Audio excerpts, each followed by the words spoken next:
Subscribe করুন কোরআন দ্বারা সমস্যা সমাধান চ্যানেলটিকে এবং পাশে থাকা বেল আইকনটা বাজিয়ে দিন সবার আগে নতুন নতুন ভিডিওর আপডেট পাওয়ার জন্য।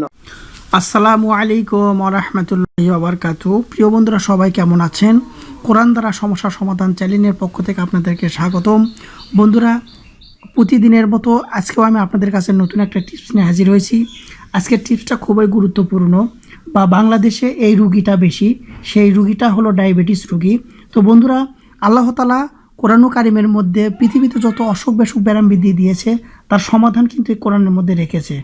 আল্লাহ তাআলার নির্দেশেই এই অসুখ বিসুখগুলো আপনার মধ্যে আসে এবং আল্লাহ তাআলার নির্দেশেই কিন্তু অসুখ বিসুখগুলো সরে যায়।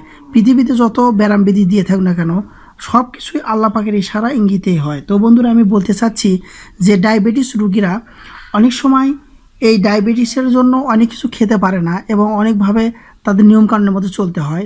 সেই ডায়াবেটিস রুগীরা কোন আমল করলে তাদের এই ডায়াবেটিস কমে যাবে বা আল্লাহ তাআলা ভালো করে দিতে পারেন, সেই বিষয় নিয়ে আমি কথা বলবো। তো বন্ধুরা, চলুন শুরু করা যাক।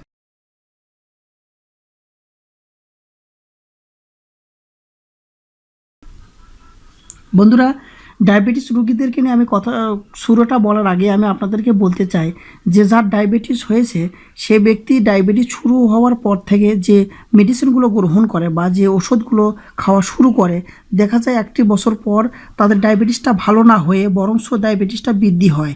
যে ওষুধটা খাচ্ছিল সে ওষুধটা দিয়ে পরবর্তী তার সে কাজগুলো হয় না। সুতরাং বোঝা গেল যে ডায়াবেটিস হইলে আপনার ওষুধ খেয়ে ভালো হওয়ার বদলে কি হচ্ছে, সেই অসুখটা কিছুক্ষণের জন্য ভালো থেকে আবার পুনরায় কিন্তু সে অসুখটা ধীরে ধীরে বৃদ্ধি হয়ে যাচ্ছে। তার কারণ হলো যে আপনার ক্ষণস্থায়ী ট্রিটমেন্ট ডাক্তারেরা দিয়ে থাকেন। তো আপনি যদি ডায়াবেটিসের চিকিৎসার পাশাপাশি যদি আল্লাহ তাআলা কোরআন কারিমের কিছু সূরা বা কিছু আয়াত আপনি তেলাওয়াত করেন, তো আল্লাহ তাআলা চাইলে অবশ্যই এই আপনার ডায়াবেটিস আল্লাহ মুক্ত করে দিতে পারেন। এবং আমি একটা পরামর্শ আপনাদেরকে দিতে চাই যে আল্লাহ তাআলা যে পৃথিবীতে গাছ গাছালি দিয়েছে, আপনারা যদি ডায়াবেটিসে ওষুধের জন্য সে গাছগুলো চিনে সে গাছগুলো আপনারা খান, তাহলে অবশ্যই আমার মনে হয় যে ওষুধ সারা বছর খেতে হয়, আমার মনে হয় না ওষুধ সারা বছর খেতে হবে। তো বন্ধুরা, আমি আপনাদেরকে দেখাবো যে কোরআন কারিমের মধ্যে ডায়াবেটিসের ব্যাপারে আল্লাহ তাআলা কোন সূরায় কোন আয়াতটা বলেছে। তো বন্ধুরা, আমি দেখাচ্ছি, এদিকে দেখান। এটা হলো সূরা বনী ইসরাইল, সূরা বনী ইসরাইলের 82 নম্বর আয়াত।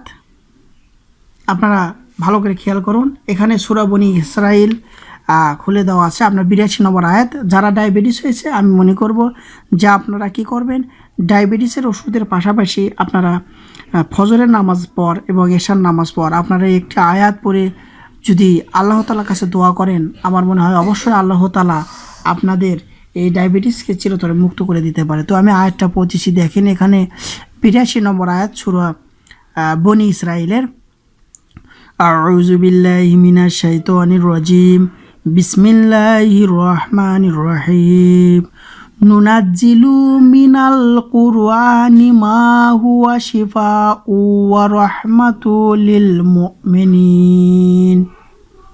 আমি আবারও বলতেছি, দেখুন, ওয়ানুনাজ্জিলু মিনাল কুরআনি মা হুয়া শিফাউ ওয়া রাহমাতুল লিল মুমিনিন।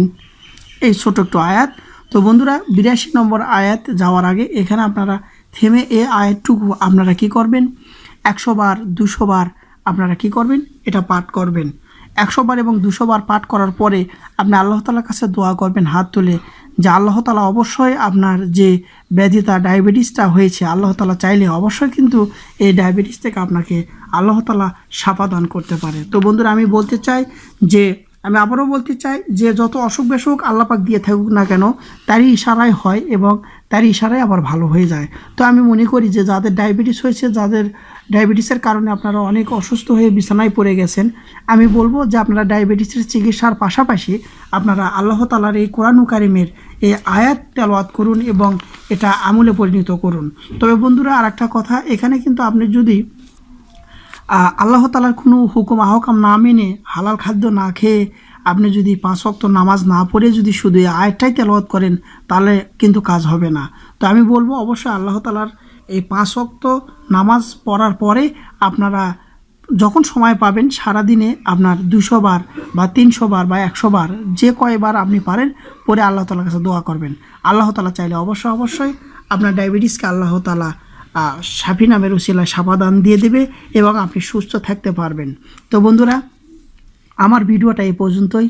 যদি আমার এই ভিডিওটা ভালো লাগে তাহলে অবশ্যই ভিডিওতে একটা লাইক দিবেন এবং আপনাদের শারীরিক সমস্যার জন্য যদি আপনারা কমেন্ট করেন অবশ্যই কমেন্টের ভিডিওগুলো দেওয়ার জন্য চেষ্টা করব।